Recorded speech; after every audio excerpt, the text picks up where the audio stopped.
वह महाशक्ति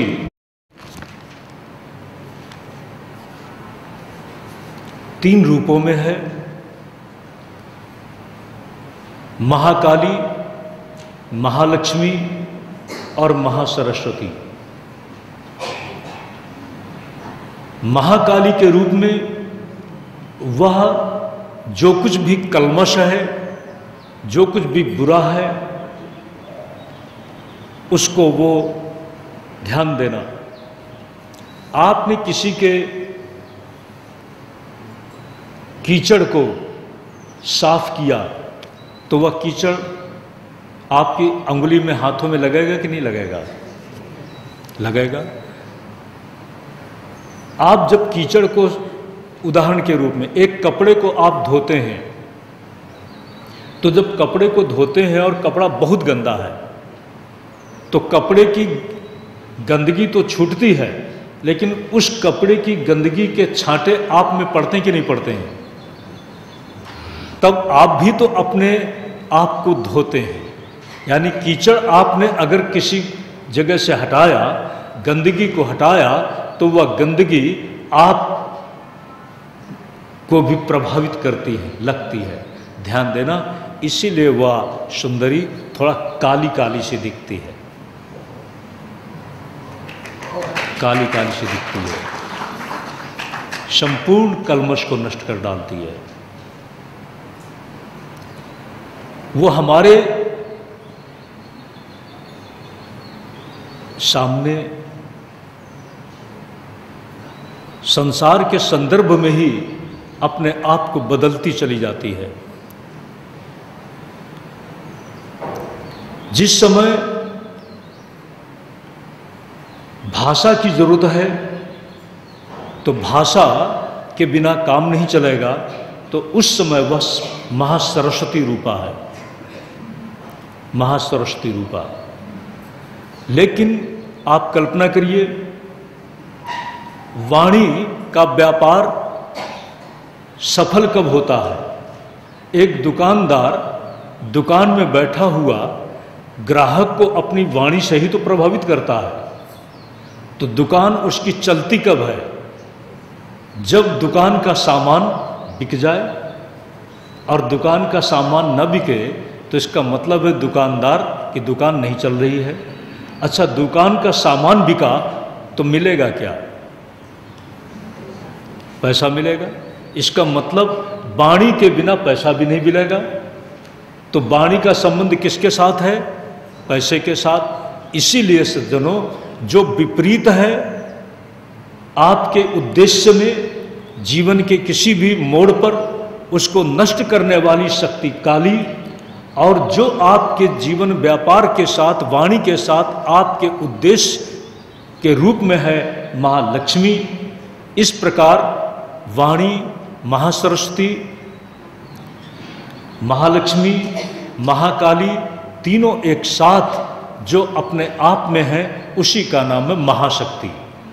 महाशक्ति। तीनों को जब हम अलग अलग देखते हैं तो अलग अलग रूप, और जब तीनों को एक साथ देखते हैं तब उसको हमने महाशक्ति के रूप में कहा है, महामाया के रूप में कहा है। उसी महामाया को यहाँ पर देवी भागवत का मुख्य लक्ष्य बताया है, और उस लक्ष्य के साथ हम अपने जीवन की जो चल रही अनुकूलता और प्रतिकूलता की दौड़ है, अनुकूलता की सिद्धि हो, सुख की व्यवस्था से हम निरंतर आकर्षित हैं। सुख में जो साधक है वो हमारा अभीष्ट है, और जो सुख में बाधक है उससे हम बचना चाहते हैं। संसार में, संसार की दौड़ में ये दो ही बातें देखी जाती हैं। इन दोनों में जो हमारे लक्ष्य के साथ सहायक बन जाए, वह एकमात्र कोई माध्यम है, और उसी माध्यम को हम महाशक्ति की कृपा कहेंगे। उस महाशक्ति की महिमामय कृपा में हम अपने आप को जोड़ सकें, इसलिए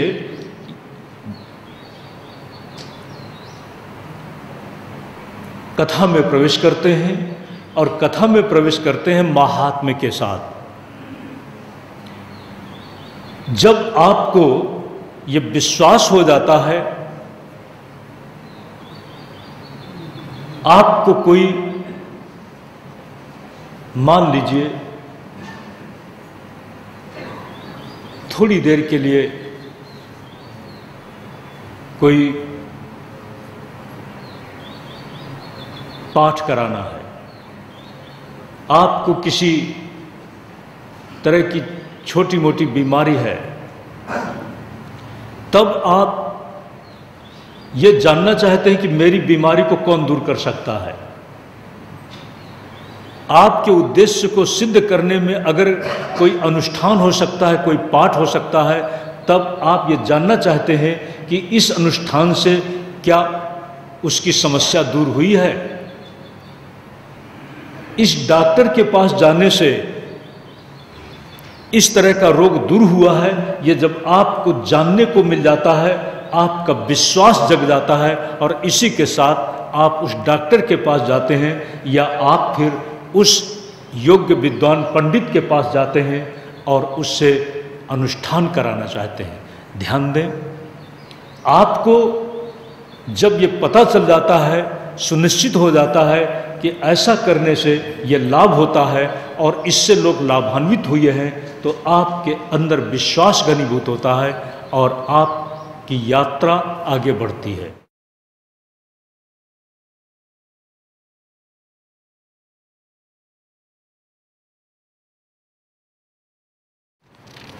किसी समय नैमिषारण्य में आपने जब भी कोई कथा सुनी है तो नैमिषारण्य में ही कथाओं का क्रम चला है। कथा में दो पात्र, एक तो कथा करने वाला और दूसरा सुनने वाला। प्रश्न यह है कि नैमिषारण्य में ही ये कथाएं क्यों शुरू हुई। जितनी भी कथाएं हैं, जितनी भी पुराण की कथाएं हैं, सबका संबंध नैमिषारण्य के साथ में है। ऐसा क्यों? बात यह है, भूमि का प्रभाव होता है।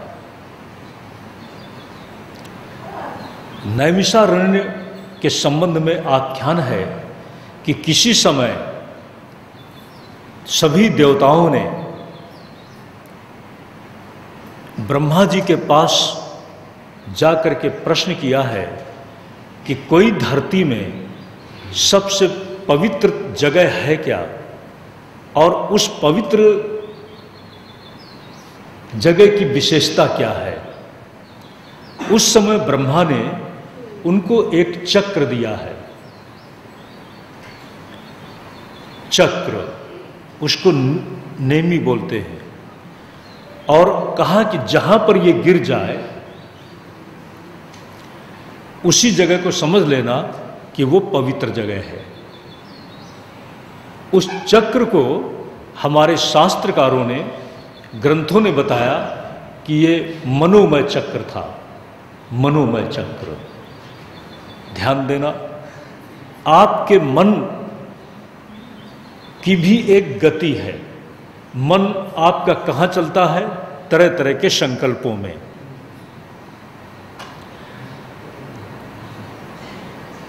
ऐसा कोई क्षण है जब आपका मन बिल्कुल शांत हो जाए। एक व्यक्ति बहुत दुखी है। दुखी कब होता है? कोई मन को चुभने वाली बात बोल दी जाए तो आप दुखी हो जाएंगे। मन को ही तो दर्द होता है ना।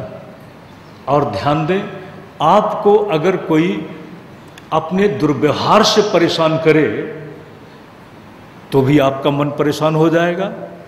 ध्यान देना, अगर अनजाने में आपको कोई परेशानी पैदा कर दे तो आप क्षमा कर देंगे, लेकिन जब जानबूझ करके आपको कोई परेशानी से परेशान करता है तो इसका मतलब है कि वह समन कर रहा है।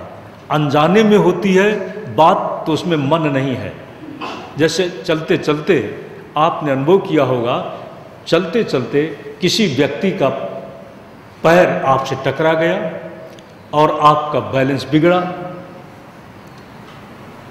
वह व्यक्ति कहता है वो सारी सारी, तो आप उस पर नाराज नहीं होते। लेकिन अगर आपको लगे कि ये जानबूझ करके किया है तो इसका मतलब समन उसने किया। समन जो मन के सहित, इरादे के सहित आपको परेशानी देता है वह आपका हो गया दुश्मन। आप दुश्मन किसको कहते हैं?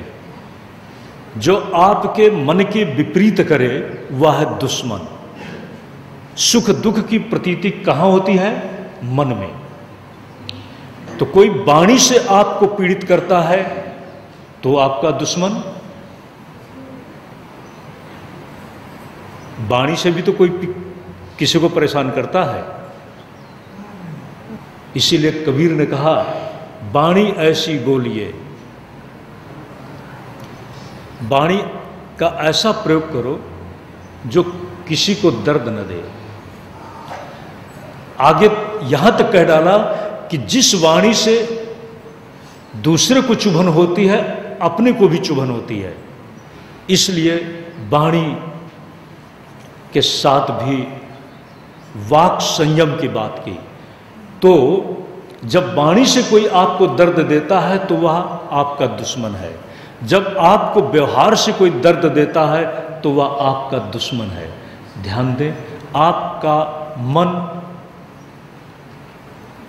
दुख से बचना चाहता है, लेकिन आपका मन सुख की तरफ तो दौड़ रहा है ना। जहां जहां भी आपका सुख, कल्पना का सुख है, वहां वहां आपका मन दौड़ रहा है। यही मन का फैलाव है। चक्र क्या है?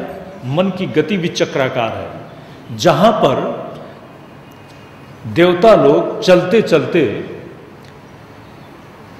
अचानक पाते हैं कि उनका जो नेमी था वो गिर गया, उसी को देवताओं ने मान लिया कि यही पवित्र जगह है। ध्यान दें, जगह की पवित्रता किससे होगी? जो मनोमय चक्र था, जहां पर मन शांत हो जाए। आपका मन इतना अपने आप में संयमित हो गया कि किसी की बुराई को भी आपका मन अब विवेक से टाल देता है। विवेक लाना पड़ेगा। आपका मन किसी के दुर्व्यवहार से भी अब पीड़ित नहीं होता, उसकी भी आप उपेक्षा कर देते हैं विवेक से। तो उसी के साथ आप चाहे दुश्मनों के बीच में हो, चाहे कहीं भी हो, वहां पर आप बिल्कुल शांत हो जाएंगे। ध्यान देना, ऐसी जगह कौन हो सकती है? ध्यान देना, जिसके जीवन में सत्संग आ चुका है वही अपने आप को जगत के चारों तरफ जो स्वार्थ से प्रेरित होकर ईर्षा और द्वेष से जनित जो दुर्व्यवहार की कहानियां बनती हैं, दुर्व्यवहार से आधारित जो षड्यंत्र बनते हैं, अलग अलग तरह के षड्यंत्र होते हैं। घर के षड्यंत्र छोटे होते हैं, समाज के षड्यंत्र थोड़े बड़े होते हैं। ये सब किस कारण बनते हैं? स्वार्थ में। राजनीति में आज भ्रष्टाचार की बात चल रही है। स्वार्थ में ही भ्रष्टाचार बढ़ता है। और घर में भी जब स्वार्थ आ जाता है तो एक दूसरे के अधिकारों का हनन होने लगता है। ध्यान देना, लेकिन सत्संग ही है जो कहता है विवेक जागृत रखो। ध्यान देना, नैमिषारण्य में भगवान विष्णु ने एक निमिष में एक दैत्य को मार दिया था। बात बहुत अच्छी चल रही थी, देव कौन है और दैत्य और दानव कौन है। जो दूसरे के लिए अपने स्वार्थ को छोड़ दें वो देव हैं, और जो अपने लिए दूसरे के अधिकार को भी हड़पने की चेष्टा करें वही दैत्य और दानव हैं। अब इस बात को समीक्षा करिए।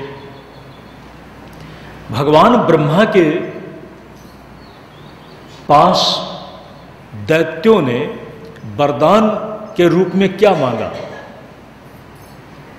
आपको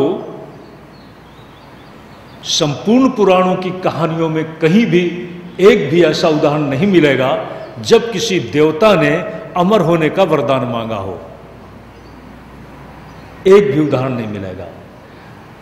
हमेशा दैत्यों ने, असुरों ने ब्रह्मा जी को प्रसन्न करके, तपस्या से जब ब्रह्मा जी प्रसन्न हुए, किसी से भी वरदान के रूप में यदि कोई वरदान मांगा है तो यही मांगा है कि मुझे कोई मार न सके। हिरण्यकश्यप की बात आपने सुनी है, रावण की बात भी आपने सुनी है। जो अपने आप को सब तरह से सुरक्षित होने का वरदान पाले, कहीं भी ना कोई उसको नुकसान पहुंचा सके, मार सके, इस बात का वरदान पाले, तो बाद में वो करता क्या रहा? दूसरों को मारता रहा। इतना उसको बल मिल गया, अदम्य बल मिल गया कि उसके बल के सामने कोई टिके नहीं। तो जब इतना संपन्न हो गया बल से, तो वह दूसरे पर आतंक करने लगा। इस आतंकवाद से जुड़ी हुई जो वृत्ति है, इसी का नाम है आसुरी वृत्ति। उसी आसुरी वृत्ति से जुड़ा हुआ है वह दैत्य।